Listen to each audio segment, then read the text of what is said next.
what do you want in fantasy drafts? You want league-winning players at cheap prices. Oh, And come on. maybe we have found some for you. We're going to discuss 2 running backs that are being discussed a lot in the fantasy community. And we're going to tell you if we think they truly do have league-winning upside. All right, first, let's talk about Dameon Pierce. Okay, current ADP, according to Fantasy Pros, is RB47. Underdog is RB39. Had a pretty good game in preseason week 1. 5 carries, 49 yards. That's around 9.8 yards per carry. So let me ask you, Badake, where do you kind of stand here with Dameon Pierce? Do you think he does have that league-winning upside, or are you a little bit more skeptical? I guess let's talk about ADP. Are you willing to take that chance and all that? Yeah. Look, I'm a believer in Dameon Pierce. Coming out of college, out of Florida, I really liked him. You know, I always called him the bulldozer. I always said that he could be a guy that can contribute, specifically in the red zone. He always ran hard and fast. And I think that is going to continue to happen in the NFL here. Landing spot was obviously phenomenal with the Texans because there's no other competition. But what we saw this past weekend was great. Once again, 5 carries, 49 yards, 9.8 yards per carry. 86% of those yards came from contact. Yeah. You know, and I think that's great, and I think it's going to continue. And I know it's early, it's preseason. I think he was top 5 in yards after contact, according to PFF, in the preseason, which is good. But can that once again happen again? Another thing I want to take away is that, you know, what is Marlon Mack really going to do? Is he really going to be this guy moving forward towards the end of the season? The way I view this with Dameon Pierce really is he going to be like the Devin Singletary? Is he going to have a stretch in the end of the season where he's like 4 games and he's a top 10 back? You know, the Rashad Pennies. Is he going to be one of those guys at the end of the season? I think there's going to be a lot of inconsistencies, a lot of, you know, games that you really hope that he will take off based on matchup. A lot of games where it was like, why didn't they start, or why didn't Dameon Pierce get this touch? Why didn't this happen? But I think at the end of the season, Dameon Pierce could potentially get to a level where he is a low-end RB2. You're in a desperation move, and Dameon Pierce is on that list. Dameon Pierce is a flex option, maybe because week 14 you have a bye week, and Dameon Pierce is there on your bench saying that, you know what, I need to start him. So I like Dameon Pierce as a league-winning back in the second half of the season in a desperation. So a desperation league-winning back, I guess you can say, because we weren't expecting that with Singletary and the Pennies, all those. Singletary, you know? Penny, right? I mean, it didn't come from obvious places or even really great. I mean, great offenses for Buffalo, but Seattle wasn't a good offense last year. Exactly. All right, so week 15, they get the Chiefs. Week 16, they get the Titans. Week 17, they get the Jags. So it's too early to really say what those defenses will be. Will they be good? Will they be bad? We don't really know that answer just yet. I'll say this about Dameon Pierce. Did I really enjoy watching his film out of Florida? Not really. I mean, it's. Right. I think what I said a lot was one play, it felt like he was the best player on the field. Super explosive.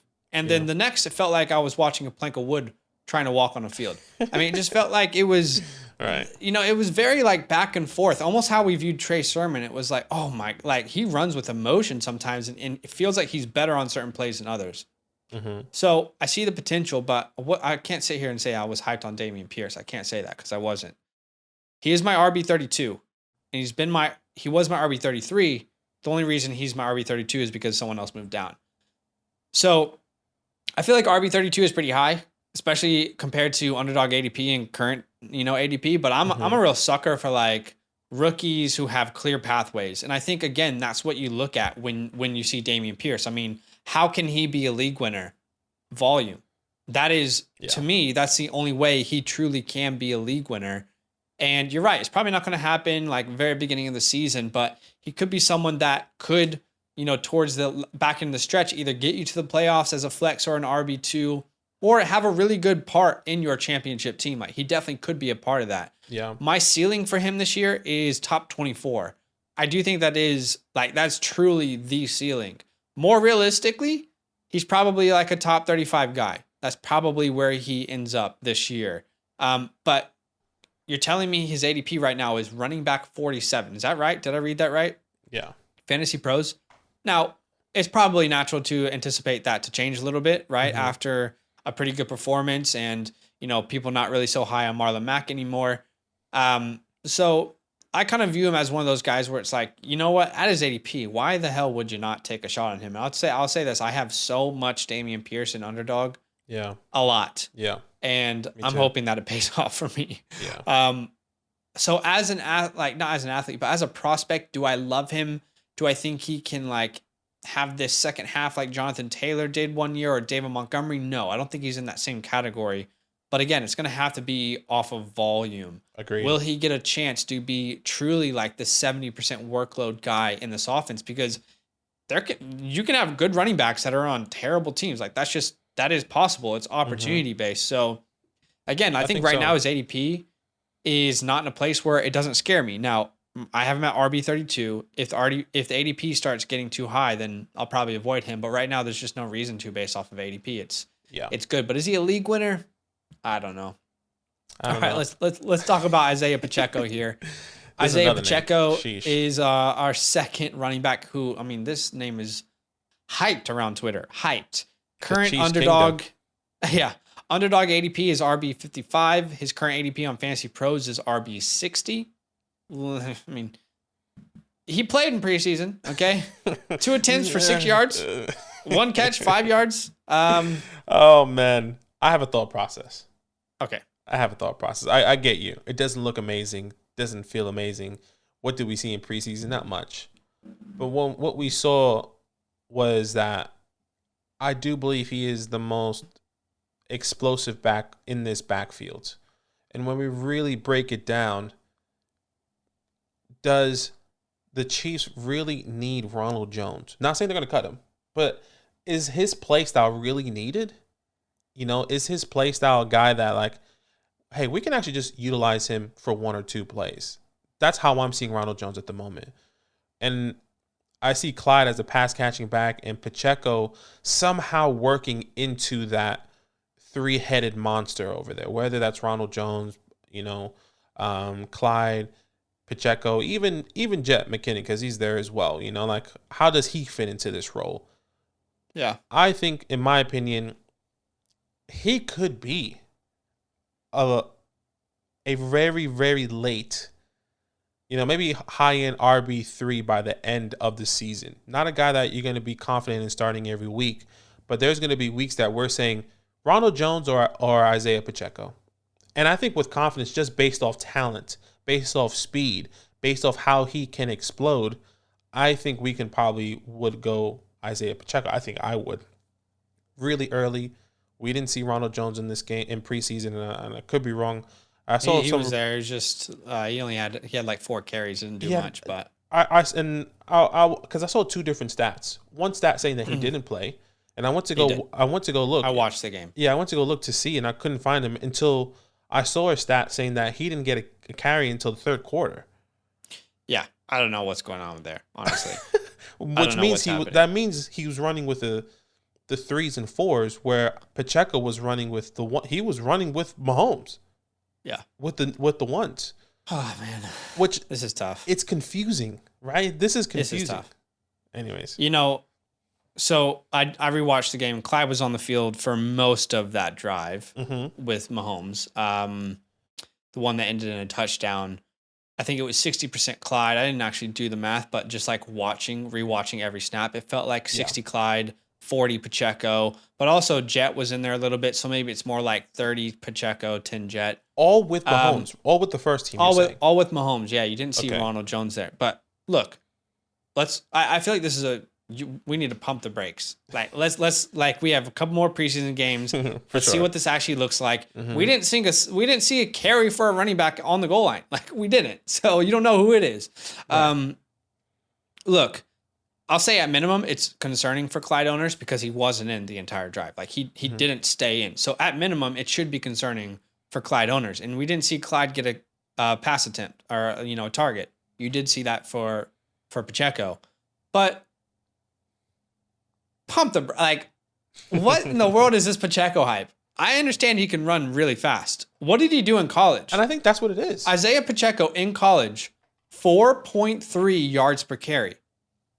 Does that sound good to you? If it does, you might not know much about college football because that is really bad, like shockingly bad. 4.3 yards per carry for a starting running back in college is not good, guys. The defenses in college are god awful. That's why you always see these barn burners, these 50-point gains from each side. That's not good. Typically, you want your RB prospect somewhere around 5 to 6 yards per carry at minimum, 5, right? I mean, yeah.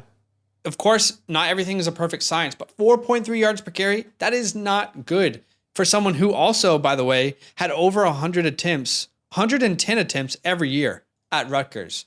Averaged about 15, touches per game in the last 2 years. I don't know. I mean, watching him, he doesn't look like to me someone who's like good between the tackles. That's not what he looks like to me. No. And if Clyde's going to be using the passing game, which we don't know, maybe Pacheco gets used in the class. Like, what is his role here? That's my question. What is his role? Right. Is it just what we saw from Jet last year? Because that could be pretty valuable. But that's what I'm will thinking. he be used on the goal line? Because he's not okay, look, check this out. As a starting running back, 3 touchdowns as a junior on the ground. Okay. Right. 5 touchdowns as a senior on the ground. As the starting running back for a college football team. I know Rutgers hasn't been that good. But I mean, like, so he didn't do it in college and now he's going to do it in the pros. He doesn't look like someone who can handle between the tackle works to me. So no. And I think, I don't know. I mean, what I've hated so much is the comparison to Kareem Hunt that I've seen around Twitter. This is not Kareem Hunt. Okay. This is not Kareem Hunt. This is not the same scenario. That will not happen. Right. The only way that Pacheco is a league winner is if Clyde goes down and Jet goes down. If Clyde goes down, Jet still gets work, and so does Ronald Jones, right? I mean, this is one of those backfields like New England, like Washington, and now like Kansas City. I don't think I want to part in it because I don't know what the hell is happening. Yeah. But look, generally, if a player couldn't do it in college, not that he wasn't okay, but he was okay. I mean, we're talking about Kyron Williams at 8 yards per carry, okay? 4.3 yards per carry is not good. And he got it at volume, okay? So, I don't know. You can't do it in college. Typically, doesn't mean you're going to do it in the pros, but I could be wrong. Right. I just don't understand the hype right now. And I'll tell you what I think. I think Ronald Jones is the more obvious goal line running back. We just haven't seen a goal line opportunity yet. And keep in mind, Frank Gore is there as well. Yeah, Gore. So don't anticipate Clyde or Pacheco or Jet on the goal line. You could see Gore and Ronald Jones exclusively be used inside the 10-yard line. And then what is his upside without touchdowns? Like, how many targets does he have to get? Right. I don't know. I'll tell you the thought process. It's too much for me. Seventh round? Wasn't he 7th round draft pick, by the way? 7th round draft pick. I guess Kareem wasn't too far off that. Completely. But. I mean, there's some guys we're taking in the first round that were undrafted. Anyways, I'm saying that because your concern is more about like, what is going to happen with Clyde and everyone else. I think I'm more concerned about Ronald Jones because I don't believe that they're going to utilize him in any specific way outside of the goal line. And yes, he could get a touchdown. And yes, he comes in for the one play, gets a touchdown. But when are we really going to say, if that really is his role, when are we ever going to say, hey guys, I think it's a really good opportunity for you to start Ronald Jones That's here. Exactly what I'm saying. With the touchdown upside. And I think it's going to come to a point where it's like we're going to start saying you need to start Clyde or Pacheco just because they have PPR upside. What if they do get 5 targets a game? What if they do get 6 targets a game in the specific game? Like Pacheco I think what's the 5 different targets. What's different how here do you is survive speed. on the ground with Pacheco? Because right, and you don't. But this offense, you've always said it. Like this offense doesn't. They don't work on the ground. They always work with speed with Tyreek and Travis. They're not there anymore. So what do they get? They get speed everywhere else. MVS, McCole, Sky. They're still going to utilize all those guys on the goal lines just like they use. I have it here in my notes. All these guys are still going to be used like Tyreek was used. They're just not as fast as him. They're going to get creative. Can Sky do those jet sweeps? Can Sky line up in the backfield? Can MVS, can McCole Harmon line up in the backfield? I think they would rather use all those wide receivers over someone like a Ronald Jones in the red zone.